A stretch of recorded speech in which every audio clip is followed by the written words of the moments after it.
Personagem bíblico de hoje é Samuel, o homem de Deus. Samuel também é conhecido como profeta de Deus, profeta do Senhor, em algumas traduções, vidente. A gente já explicou aqui que um dos sinônimos, um dos significados de profeta era vidente, aquele que tinha visões, visão de Deus. Pois bem, Samuel era conhecido como homem de Deus, profeta de Deus, vidente de Deus. Qual é o significado do nome Samuel? Deus o ouviu, nome de Deus, seu nome é Deus. Além de Samuel, nós temos outros personagens. Seu pai, Eucana, Deus criou. Sua mãe, Ana, graciosa. Seus filhos, Joel, Jeová é Deus. Abias, Jeová é meu pai. Eli, o sacerdote, que quer dizer Deus meu, meu Deus. E os filhos de Eli, Ofni, quer dizer lutador, e Finéias, criança morena. Cabe o esclarecimento de que já tem vídeo no canal sobre Ana, a mãe de Samuel. É o segundo vídeo dessa série Personagens Bíblicos. Ali a gente trata do ponto de vista da mãe, né? De Ana e de Eucana. Hoje nós vamos ver realmente o personagem Samuel. Quem foi Samuel? Em primeiro lugar, eu quero dizer para vocês que o livro de 1 Samuel e 2 Samuel, na Bíblia hebraica, ele é um volume só, ele é um livro só. Então, acredita-se que Samuel escreveu uma parte e que Natã, o profeta, e Gade, que era discípulo de Samuel, escreveram o resto. Porque a história de Samuel começa no capítulo 1, com o seu nascimento, falando a história do seu pai, da sua mãe, e termina com a sua morte no capítulo 25. Então acredita-se, baseado num texto de 1 Crônicas 29, de que sim, Samuel foi o autor do livro até a sua morte. Depois, seus discípulos e o profeta Natã continuaram o registro, certo? Então, Samuel é conhecido como homem de Deus, um homem de Deus. O que quer dizer isso, Samuel, homem de Deus? É que ele tinha autoridade, ele tinha poder, dom, graça de Deus sobre a sua vida. Então, quando ele se aproximava, quando ele falava, tudo o que ele fazia era abençoado por Deus. Quando a gente tem um pastor, tem um líder, tem alguém, um pai, alguém que tem autoridade, aquela pessoa é uma árvore de bons frutos, a gente diz homem de Deus, mulher de Deus. Pois bem, Samuel era homem de Deus. Por quê? O nascimento dele maravilhoso, né? Daqui a pouco eu já vou falar, mas que tá bem explicadinho no vídeo de Ana. Ele era profeta, mas ele também era sacerdote, porque ele foi criado no templo junto ao sacerdote Eli. Ele também era juiz. A Bíblia fala em vários momentos em que ele julgava Israel. Então tu pensa, ele era um homem de Deus, ele era profeta, ele era sacerdote, ele era juiz, ele era conselheiro, ele era uma bênção. Esse era Samuel.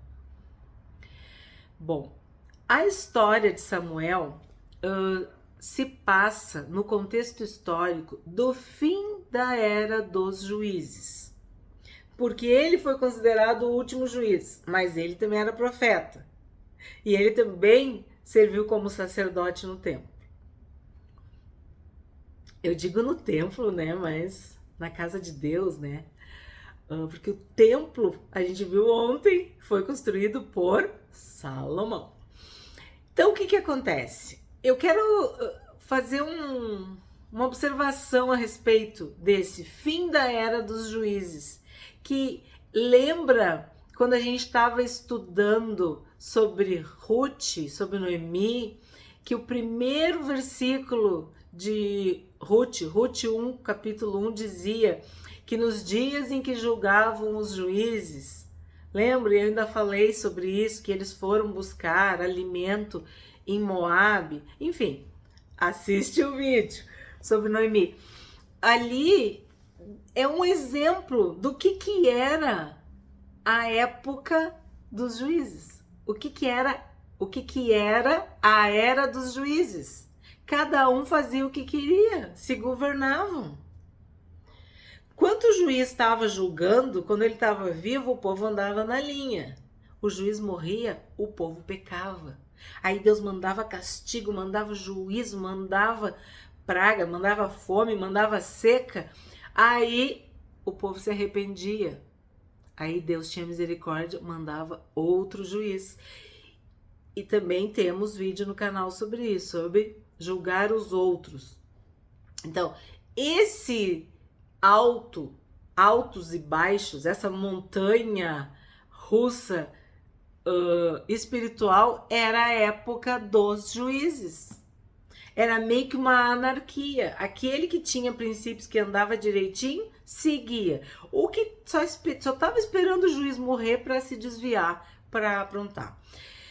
Então, Samuel nasce nesse contexto histórico do fim da era dos juízes, sendo que ele também julgou. E o início da monarquia. E foi Samuel que ungiu o primeiro rei de Israel, Saul, e o rei Davi. Foi Samuel que teve essa incumbência, essa honra de ungir Saul e Davi. Bom, a história de Samuel começa em 1 Samuel, capítulo 1, com o seu nascimento. O nascimento de Samuel foi resposta da oração de Ana, que está bem descrito no vídeo de Ana, uma mulher profundamente triste. Ela orou muito por Samuel e Deus atendeu. E aí no verso 27 do capítulo 1, ela diz para Eli, o sacerdote: pedi ao Senhor que me desse este menino, e o Senhor atendeu ao meu pedido. Agora eu o dedico ao Senhor por toda a sua vida. Ele pertencerá ao Senhor. E eles adoraram ao Senhor. Então, ela pediu um filho para Deus, Deus deu. Este menino é Samuel. E ela fez o quê? Ela consagrou, ela dedicou Samuel a Deus. Ele se tornou nazireu. Ela fez um voto de nazireado. Vamos ver o que é isso. Eu já falei isso para você sobre isso, sobre o nazireu. No 11 diz assim, ó: então Ana fez o seguinte voto: ó Senhor dos exércitos, se olhares com atenção para o sofrimento da tua serva, se responderes a minha oração e me deres um filho, eu o dedicarei para sempre ao Senhor, e o cabelo dele nunca será cortado. Esse foi o voto que ela fez. E sim, ela cumpriu. Aí no verso 2, no capítulo 2, no verso 11, diz assim: então Eucana voltou para casa em Ramá, e o menino, qual é o menino? Samuel, servia ao Senhor ajudando o sacerdote Eli, certo? Eli já era idoso, tá? Já estava meio velho. E Samuel começou a servir Eli. Então vamos no 19. Cada ano sua mãe lhe fazia uma pequena túnica e a levava quando ia com o marido oferecer o sacrifício anual. Então, Samuel ficou aos cuidados do sacerdote Eli e seus pais iam de ano em ano adorar o Senhor e ver como estava o filho, né? No 21, vamos lá no 21. E o Senhor abençoou Ana e ela engravidou e deu à luz 3 filhos e 2 filhas. Enquanto isso, Samuel crescia na presença do Senhor. Ela orou para ter um filho, Deus deu o filho. Aí, como ela devolveu o filho ao Senhor, consagrou, o Senhor abençoou que ela tivesse outros filhos e filhas. E Samuel continuou na presença de Deus, servindo ao sacerdote Eli. Então vamos para o 34. Aí o que acontece? Eu tenho que falar uma coisa antes para vocês entenderem. Ofni e Finéias, que eu falei ali que são os filhos de Eli, não eram homens de Deus. Eles não faziam o que Deus queria. Eles não obedeciam as regras. Eles faziam muitas coisas ruins. Então, eu vou ter que, antes desse que eu quero ler, eu vou ler uns anteriores para ficar mais claro. Quando os filhos de Eli começaram a fazer coisas erradas, Eli questionou os filhos, tá? E aí ele diz no 24, parem com isso, meus filhos. Não são bons os comentários que escuto entre o povo do Senhor. Se alguém peca contra outra pessoa, Deus poderá intervir em favor do culpado. Mas se alguém peca contra o Senhor, quem poderá interceder? Contudo, os filhos de Eli não deram atenção ao pai, pois o Senhor já havia decidido matá-los. Aqui cabe uma explicação. Enquanto Samuel crescia na presença de Deus, os filhos de Eli, Ofni e Finéias, aprontavam todas, tá? Desde comer a carne dos sacrifícios, se prostituírem com as mulheres na própria tenda da congregação. Enfim, é uma lista de pecados de coisas erradas. Como Eli já era idoso, ele conversava com os filhos e os filhos davam a mínima. E aí tem esse versículo 25 em que ele fala assim, ó: se tu pecar contra uma pessoa e tu pecar contra Deus. E eu quero dar uma explicação mais uma vez sobre um tema que eu já falei algumas vezes aqui, que fica dúvida, que as pessoas não entendem. E eu não sei por quê. Porque a gente até viu quando eu estava fazendo aquela série de áudios sobre os mandamentos. Davi, quando cometeu adultério e mentiu e o assassinato, ele pecou na esfera humana contra outras pessoas. Saul, quando pecou contra a autoridade e a santidade de Deus. No vídeo de ontem a gente viu sobre Salomão. Salomão pecou contra Deus, adorando, cultuando, se prostrando e inclinando contra... se inclinando e se prostrando diante de deuses pagãos, falsos deuses, potestades, entidades malignas, demônios. Aí aqui Eli, que era um sacerdote de Deus, estava falando para os seus filhos: se vocês pecassem contra pessoas, Deus podia intervir.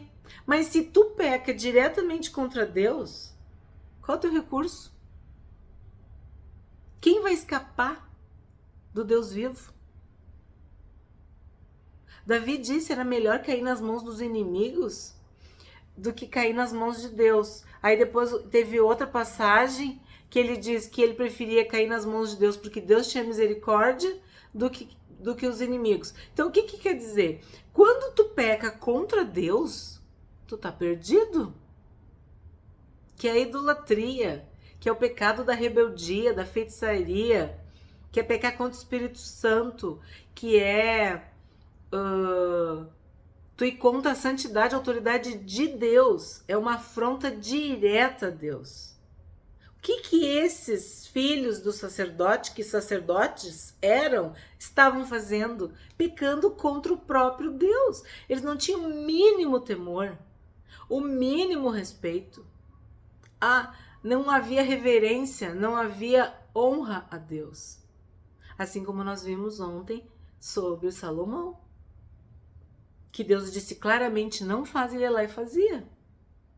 Feria a autoridade de Deus. Então, só para ilustrar mais uma vez essa questão, porque Deus disse que Davi era o homem segundo o seu coração. Mas as pessoas dizem, mas ele adulterou, mas ele mentiu, mas ele assassinou, mas ele isso. Isso precisa ser entendido. Nós somos humanos e pecamos. Sim, mas nós amamos a Deus em primeiro lugar. Deus está acima de tudo e de todos. Como Samuel, tu é um homem de Deus, tu é uma mulher de Deus, tu é uma árvore de bons frutos? Pois bem, os filhos de Eli não eram. A Bíblia diz que eles eram homens de Belial. Enquanto Samuel era um homem de Deus, eles eram homens de Belial. Lembra do Nabal também, que o primeiro vídeo sobre Abigail diz que ele era um homem de Belial, era um homem mau, um homem ruim, um homem maligno, um homem que não dava para conversar com ele. Então existe sim uma diferença. E aí, o que acontece aqui? Eli sabe que seus filhos estão pecando, sabe que seus filhos estão desonrando o sacerdócio, né? E o que Deus diz? Estou decidido a matá-los. Entendeu? Assim como Deus rejeitou Saul, assim como Deus tirou o reino de Salomão, dividiu o reino, quando tu vai contra o próprio Deus, tu não pode ir contra essa rocha, tu vai ser espatifado, tu vai ser destruído. 26. Enquanto isso, o menino Samuel crescia e era cada vez mais estimado pelo Senhor e pelo povo. Então a gente via Eli, o sacerdote, envelhecendo e seus filhos pecando, fazendo coisas erradas ao Senhor. Aí agora sim, agora vai dar para entender o 34. E para provar que minhas palavras se cumprirão, farei que seus 2 filhos, Ofni e Finéias, morram no mesmo dia. Foi isso que Deus falou que ele iria fazer. Ele ia matar Ofni e Finéias. Tipo, não tinha mais escapatória, não tinha mais salvação, não tinha o que fazer, tá? Aí nós vamos para 3:1. Enquanto isso, o menino Samuel servia ao Senhor ajudando Eli. Naqueles dias, as mensagens do Senhor eram muito raras e visões não eram comuns. Aí acontece o chamado de Samuel, que é muito lindo, que eu também já contei no vídeo sobre Ana. Eli tá dormindo e Samuel tá lá. E aí Deus fala com Samuel e Samuel pensa que é o Eli que tá chamando. E ele vai lá pro Eli e o Eli diz, volta pra dormir. E aí acontece de novo. Volta pra dormir. Samuel. E Samuel se apresenta pra Eli. Até que ele entende. É Deus que tá te chamando. Deus que tá falando contigo. Então quando ele falar de novo, diz, pode falar que o teu servo ouve. Então vamos ver o que ele diz, ó, no 10. Fala, pois teu servo está ouvindo. A partir daqui, Samuel começou a ser boca de Deus. O homem de Deus, ele já tinha experiência de falar e de ouvir a Deus, certo? Então, quanto mais Samuel crescia, mais os filhos de Eli sucumbiam. Vamos para o 13. Eu o adverti de que castigaria sua família para sempre, pois seus filhos blasfemaram contra Deus, e ele não os repreendeu por seus pecados. Então Deus estava muito insatisfeito com Ofni e Finéias e também com Eli, que é como se Eli passasse a mão por cima, estivesse protegendo seus próprios filhos. Aí vamos ver o 19. De novo, à medida que Samuel crescia, o Senhor estava com ele, e todas as suas palavras se cumpriam. E todo Israel, desde Dan ao norte até Berseba ao sul, sabia que Samuel havia sido confirmado como profeta do Senhor. Samuel, cada vez mais próximo, mais unido com Deus. E os filhos de Eli se afundando cada vez mais. Capítulo 4, verso 4. Então enviaram homens a Siló para trazer a arca da aliança do Senhor dos Exércitos, que está entronizado entre os querubins. Ofni e Finéias, os dois filhos de Eli, acompanharam a arca da aliança de Deus. Aí vamos para o 11. A arca de Deus foi tomada e Ofni e Finéias, os dois filhos de Eli, foram mortos. 17. O mensageiro respondeu: Israel foi derrotado pelos filisteus e o povo foi massacrado. Seus dois filhos, Ofni e Finéias, também morreram e a arca de Deus foi tomada. 18. Quando ele mencionou o que havia acontecido com a arca de Deus, Eli caiu da cadeira para trás, ao lado do portão, quebrou o pescoço e morreu, pois era velho e pesado. Havia sido juiz em Israel durante 40 anos. Eli tinha 98 anos quando ele morreu. E sabe o que aconteceu? A esposa de Finéias estava grávida e quando ela soube que o marido e o sogro tinham morrido, ela entrou em trabalho de parto e nasce um menino, um bebê, e ela morre no parto. Só que antes dela morrer, ela diz que o nome do bebê é Icabô ou Icabode, dependendo da tradução. Foi-se a glória de Israel, foi-se a glória de Deus. Por quê? Porque a arca da aliança representava a presença de Deus. E os filisteus tomaram a arca. Tem toda uma história, depois se vocês quiserem ler em Samuel, tá tudo explicado ali.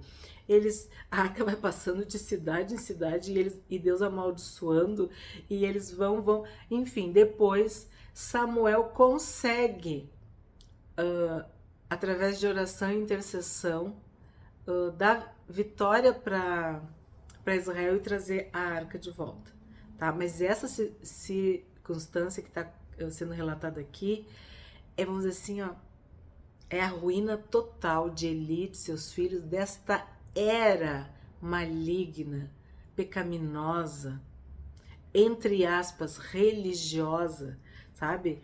Que era só um ritual, era só uma religião, não era uma expressão de vida, de coração, de um testemunho, de uma vida com Deus. Então, acaba esta era de Eli e seus filhos, por isso, foi-se a glória de Deus, né? E começa a era de Samuel, que era um homem de Deus, um homem temente, um homem obediente, um homem reto, que julgou Israel com um coração puro, íntegro, honesto, obediente a Deus. Aí vamos para o 7. Aí tá, aí depois tem a guerra dos filisteus, tudo isso que eu falei. Mas agora a gente tem que se deter em Samuel. Então, infelizmente, os filhos de Samuel também não eram retos, que eu falei lá em cima, Joel e Abias. Então vamos lá, capítulo 7. Aqui nesse capítulo tem essa parte em que Samuel intercede pelo povo, clama a Deus, consegue a vitória, consegue que Israel vença os filisteus e consegue trazer de volta a arca, certo? Aí vamos pro... Eu ia ler um, mas eu vou pular. Eu acho que eu vou pular porque eu já expliquei, falando, tá? Vamos pro 8, de 1 a 3. Quando Samuel ficou idoso, nomeou seus filhos para serem juízes sobre Israel. Joel, seu filho mais velho, e Abias, o segundo mais velho, julgavam em Berseba, mas não eram como seu pai. Eram gananciosos, aceitavam subornos e pervertiam a justiça. Aí o que aconteceu? O povo se revoltou. As autoridades, os anciãos, disseram, não dá, Samuel, eles não te representam, eles não seguem os teus caminhos, nós queremos um rei. Então, começa o que a gente falou no início, o fim da era dos juízes e o início da monarquia. Capítulo 8, verso 10. Então Samuel transmitiu a advertência do Senhor ao povo que lhe pedia um rei. Disse ele: este é o modo como o rei governará sobre vocês. Ele convocará seus filhos para servi-lo em seus carros de guerra e, como seus cavaleiros, os fará correr à frente dos carros deles. Significa, ele está querendo dizer que a partir do momento em que Israel tivesse um rei, esse rei ia governar, ia mandar nos filhos, nas filhas, eles iam ter, o rei ia ter autoridade sobre o povo. E aí o povo diz que quer ser governado por um rei. Então, olha no 19. Mas o povo se recusou a ouvir a advertência de Samuel. Mesmo assim, queremos um rei, disseram. Queremos ser como todas as nações ao nosso redor. Nosso rei nos julgará e nos conduzirá nas batalhas. E aí Deus diz, Samuel, não te preocupa. Não é contigo a coisa. Eles estão me rejeitando. Eles estão rejeitando o Deus de Israel. E aí, o que Deus fala para Samuel? Vai ungir Saul. E Samuel segue todas as instruções de Deus e unge Saul, o primeiro rei de Israel. No capítulo 10, vamos lá, capítulo 10, verso 1.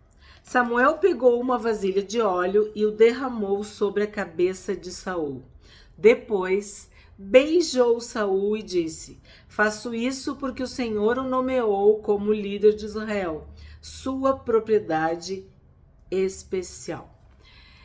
Eu até comentei no vídeo de Davi que Samuel gostava muito de Saul. Ele amava Saul. Ele deve ter torcido e feito tudo para que Saul fosse um bom rei. Tanto que quando Deus rejeita Saul, Samuel fica orando, intercedendo, pedindo. Mas Deus diz: chega, eu já rejeitei. Pode parar de ter pena de Saul. E foi o que aconteceu, né? Saul pecou. E não foi um pecado, foram vários, foi uma sequência de pecados. Aí no 12, ele tem uma conversa, uma DR com o povo, uma discussão, porque o povo falava dos seus filhos, ok, era verdade, mas ele, Samuel, não tinha feito nada de errado. Então, no 12, de 1 a 3, ele, vamos dizer assim, mostra as suas credenciais, o seu testemunho, a sua vida com Deus. Então, Samuel falou a todo Israel: fiz o que pediram e lhes dei um rei. Agora ele é seu líder. Quanto a mim, estou aqui diante de vocês, um homem velho e de cabelos brancos, e meus filhos estão com vocês. Estive a seu serviço como seu líder desde a minha juventude até hoje. Aqui estou. Testemunhem contra mim diante do Senhor e diante do rei que ele ungiu. De quem roubei um boi ou um jumento? Acaso enganei ou oprimi alguém? De quem aceitei suborno para perverter a justiça? Digam-me, e farei restituição se cometi alguma injustiça. Que lindo, né? Tu ter autoridade, tu ter uma vida, uma reputação ilibada e poder fazer isso. E aí o povo reconhece que sim, Samuel era um homem de Deus. Aí, como eu falei, Saul começou a aprontar todas, uma atrás da outra. Aí nós vamos ler alguns aqui. Capítulo 13, verso 14. Samuel censura Saul. Agora, porém, seu reinado não permanecerá, pois o Senhor escolheu um homem segundo o coração dele. O Senhor já designou esse homem para ser líder de seu povo, pois você não obedeceu ao mandamento do Senhor. Esse é o 14, né?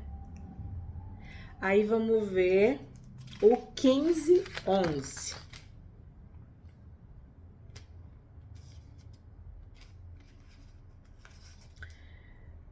O Senhor disse a Samuel: arrependo-me de ter colocado Saul como rei.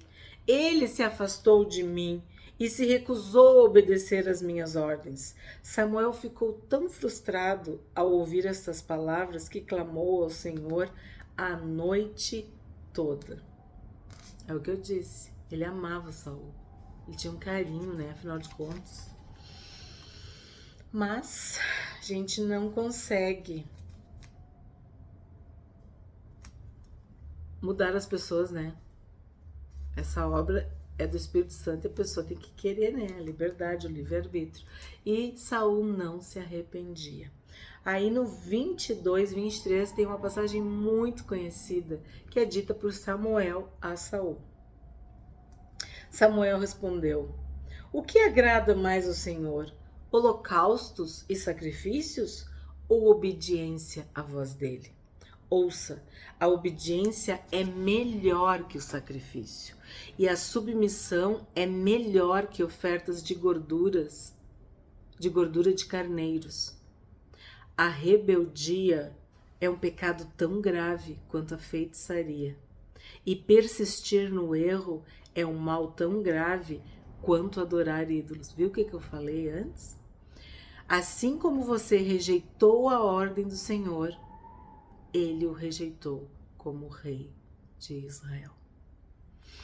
Então aqui é o fim, vamos dizer assim, para Saul, né? Não tinha mais o que fazer. Aí tem uma passagem que eu vou falar para vocês, porque assim é uma situação bem que Deus mandou Samuel fazer justiça, porque Saul de novo não tinha obedecido. No 33, Samuel disse: assim como sua espada matou os filhos de muitas mães, agora sua mãe ficará sem o filho. E Samuel cortou Agag em pedaços diante do Senhor em Gilgal. O que acontece? Era para Saul, era para eles terem matado o rei Agag. E Saul estava sempre teimando, sempre desobedecendo, sempre sendo rebelde, desobediente. E aí Samuel tem que fazer isso, para fazer justiça, obedecer a Deus, tá? Aí depois disso Samuel foi para Ramá, que era a cidade dele, e Saul voltou para casa, em Gibeá, sua cidade. Até o dia em que morreu Samuel, não voltou a ver Saul. embora sempre lamentasse o que aconteceu com ele. E o Senhor se arrependeu de ter estabelecido Saul como rei de Israel. Aí depois, eu acho que Samuel viveu um luto, né? Eu entendo isso. A gente investe, a gente ensina, a gente ama, a gente cuida e a pessoa faz as suas escolhas. E a gente sofre, a gente sofre.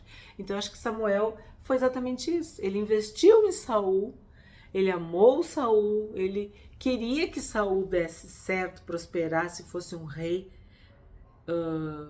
reto, íntegro, correto. Mas não foi assim. E ele sofreu, ele sentiu, né? É frustrante, é decepcionante. Imagina Jesus que viu Judas, né, traí-lo, Tomé duvidar, Pedro negar. Dói, dói. São teus alunos, teus discípulos, teus seguidores, teus pupilos, e as pessoas fazem suas escolhas e a gente sofre, né? E eu entendo assim que Samuel já tinha problema com os filhos, já tinha visto tudo que aconteceu lá com Eli. Então acho que ele colocou uma carga assim, ele investiu em Saul, mas não teve o retorno, né? Porque Saul não era obediente. Ele não obedecia. Porque quem obedece uma e desobedece duas, e obedece três e desobedece quatro, cinco, seis, não obedece. Quem obedece, obedece. Essa coisa de faz um pouco e não faz, daqui a pouco faz e volta, isso aí não é. A Bíblia diz que o homem de ânimo dobre não alcançará. Então, que nem a história de Salomão. Amava o Senhor, mas amava as mulheres. Amava o Senhor, mas amava a riqueza. Amava, quer dizer, mesma coisa, Saul, muito parecido. Dizia que, eu vou sacrificar, vou fazer. E o que ele fazia? Desobedecia a Deus. Toda hora estava desobedecendo. Aí Deus mandou Samuel ungir Davi, que também já tem vídeo no canal sobre esta passagem, que ele vai a Belém, na casa de Jessé, ungir o rei. E ele vai passando em revista os filhos de Jessé e não é, até que Deus diz para Samuel: eu não olho para aparência, eu não vejo como vocês, eu vejo coração. E era Davi. Então Samuel ungiu Davi. Capítulo 16, verso 13. Enquanto Davi estava entre seus irmãos, Samuel pegou a vasilha com óleo que havia trazido e o ungiu. A partir daquele dia, o Espírito do Senhor veio poderosamente sobre Davi. Depois disso, Samuel voltou a Ramá. Aí, a gente vai para o capítulo 25, verso 1. Samuel morreu e todo Israel se reuniu para lamentar sua morte. Foi sepultado em Ramá, onde tinha vivido. Então, ele teve uma vida correta, um bom testemunho, uma boa reputação, uma boa fama diante de Deus e diante dos homens. Ungiu 2 reis, foi um profeta, foi um juiz, foi um sacerdote, foi um homem de Deus. E aí, tem uma passagem bem triste que é o próprio Saul aprontando mais uma depois da morte de Samuel, que é no capítulo 28, 1 Samuel 28, 3. Nesse tempo, Samuel já havia morrido e todo Israel tinha chorado a sua morte.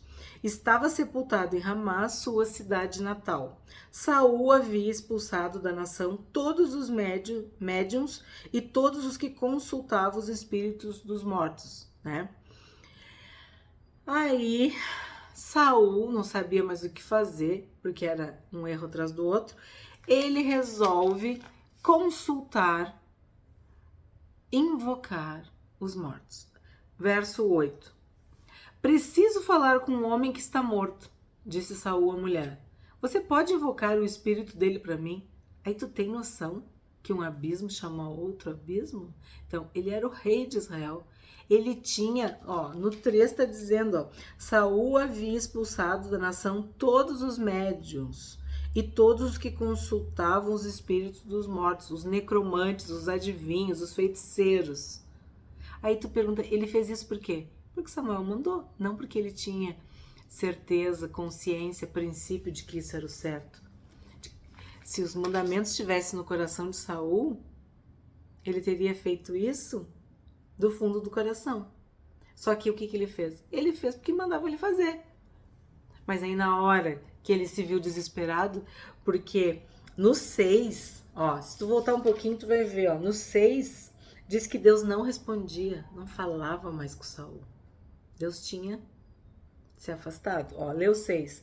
Consultou o Senhor a respeito do que deveria fazer. Quer dizer, Saul consultou o Senhor a respeito do que deveria fazer, mas o Senhor não lhe respondeu, nem por sonhos, nem pelo Urim, nem por profetas.